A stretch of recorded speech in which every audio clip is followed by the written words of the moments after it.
आज हम बात करते हैं आत्मा की प्रकृति के बारे में। प्राचीन भारतीय संवाद के कथा के एक बाल नायक के बारे में।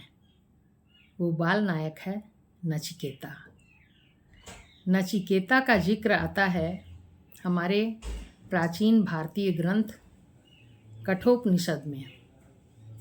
नचिकेता पहला साधक, पहला ज्ञान पिपासु और परम जिज्ञासु था। उद्दालक ऋषि यज्ञ कर रहे थे और उस यज्ञ के बाद उन्हें बहुत कुछ दान देना था। दान में आमतौर पर उपयोगी वस्तुएं और अपनी प्यारी वस्तुएं दी जाती हैं, किंतु उद्दालक ऋषि को कुछ समझ में नहीं आ रहा था। वे अपनी अनुपयोगी गायें, बूढ़ी बीमार गायें जो दूध भी नहीं देती हैं, वो ब्राह्मणों को दान कर रहे थे। बालक नचिकेता यह सब देख रहा था। उसे बिल्कुल भी अच्छा नहीं लग रहा था कि मेरे पिताजी ये क्या कर रहे हैं। वह ईमानदारी पसंद था। इस पर उसने बार बार यह प्रश्न पूछा अपने पिता से कि पिताजी आप मुझे किसे देंगे? मैं आपका सबसे प्रिय हूँ, आप मुझे किसे देंगे? उद्दालक झुंझला गए, क्योंकि गलत तो वे कर रहे थे, लेकिन कोई बालक उन्हें समझाए कि आप गलत कर रहे हैं, यह उन्हें रास नहीं आ रहा था। उन्होंने क्रोध में कहा कि मैं तुम्हें यम को दान दूंगा। बस फिर क्या था। नचिकेता उठ खड़ा हुआ और चल पड़ा यम के द्वार पर।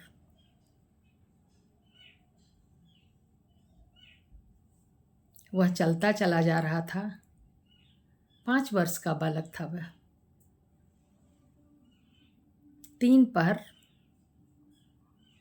चलता गया, तब वह यम के द्वार पर पहुंचा।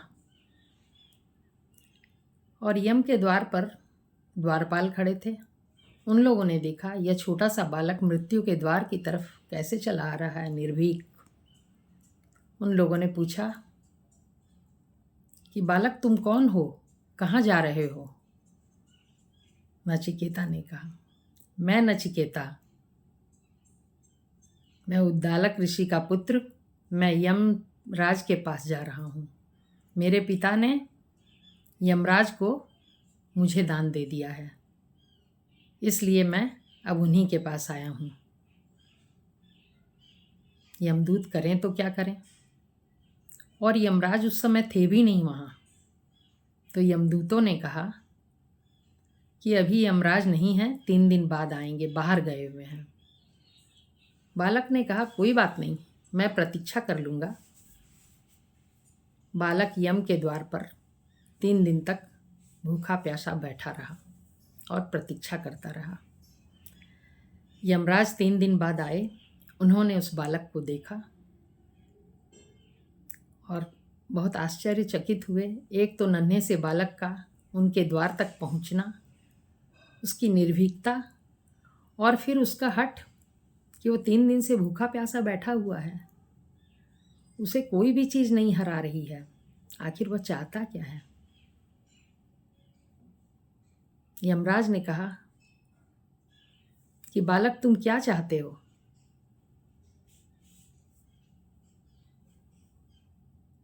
तो उसने कहा कि मेरे पिता ने आपको दान दिया है, मैं अब यहीं रहूँगा आपके पास। तो यमराज ने कहा तुम क्या चाहते हो? मैं तुम्हें 3 वरदान दूंगा, जो मांगना है मांग लो।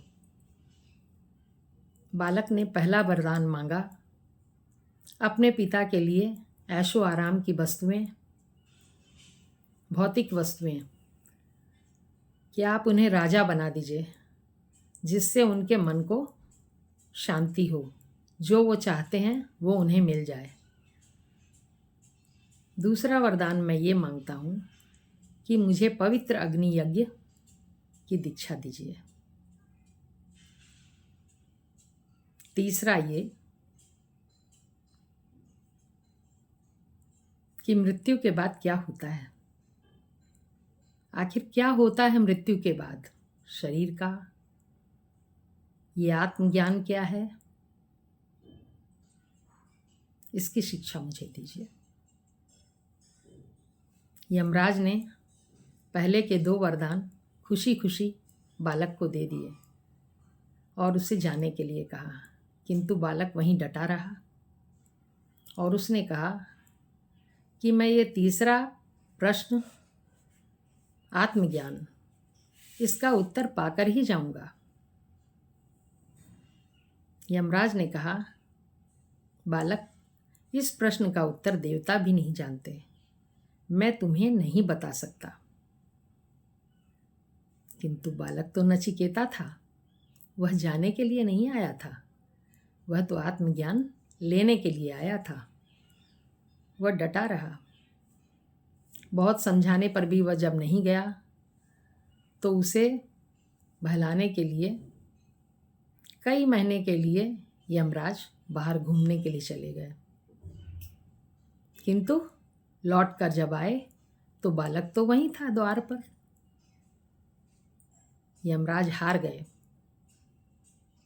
नचिकेता के हठ से, नचिकेता की जिज्ञासा से, नचिकेता की ज्ञान के प्रति पिपासा से, उसकी त्वरा से। वह ज्ञान के लिए कितना इच्छुक था कि इतना छोटा बालक भूखा प्यासा वहीं कब से बैठा हुआ है और जानकर ही जाएगा, ऐसे नहीं। यम के द्वार पर ही यमराज ने बालक नचिकेता को आत्मज्ञान की शिक्षा दी।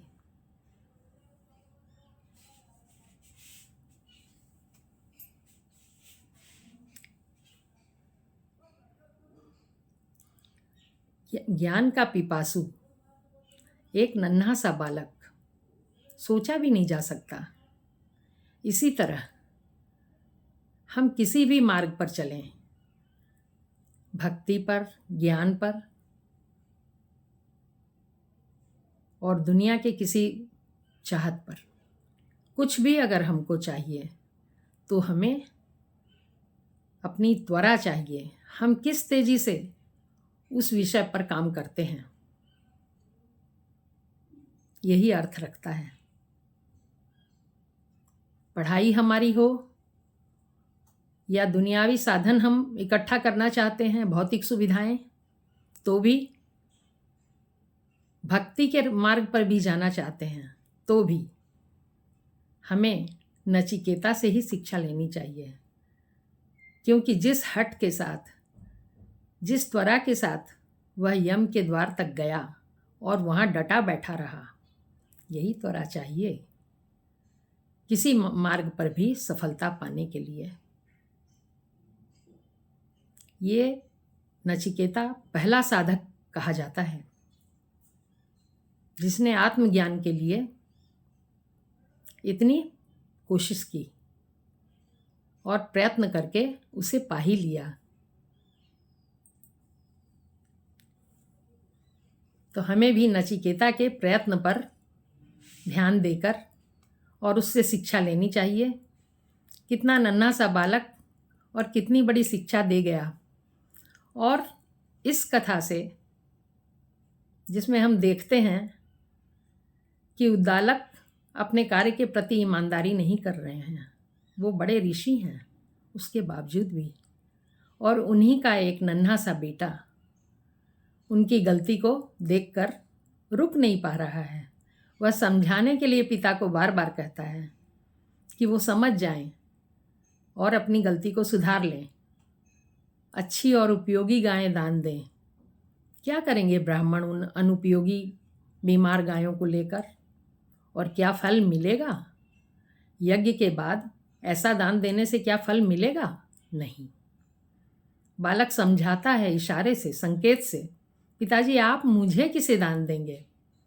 किंतु उद्दालक क्रोध में अपने अहम के सामने देख नहीं पाते कि बालक कह क्या रहा है।